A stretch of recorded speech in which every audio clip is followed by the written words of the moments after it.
সিলেট নগরীর তাঁতিপাড়ায় হঠাৎ করে আগুন লাগার ঘটনা ঘটেছে। ওই এলাকার একটি বাসার গ্যাস লাইনে এই আগুনের সূত্রপাত।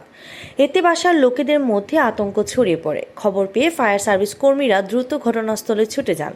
তাদের প্রচেষ্টায় আগুন নিয়ন্ত্রণে আসে। মঙ্গলবার সকাল 10টার দিকে এই ঘটনা ঘটে।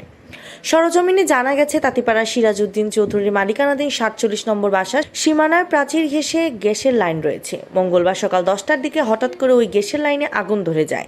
এতে বাসার লোকেদের মধ্যে আতঙ্ক ছড়িয়ে পড়ে। পরে দ্রুত খবর দেওয়া হয় ফায়ার সার্ভিসে। ফায়ার সার্ভিসের একটি ইউনিট ঘটনাস্থলে গিয়ে আগুন নিভিয়ে ফেলে। ফায়ার সার্ভিসের ওয়্যারহাউস ইন্সপেক্টর মুস্তাফিজুর রহমান জানান, আগুন লাগার খবর পেয়ে ফায়ার সার্ভিস ইউনিট ছুটে আসে। কিছু সময়ের চেষ্টায় আগুন নিভিয়ে ফেলা হয়।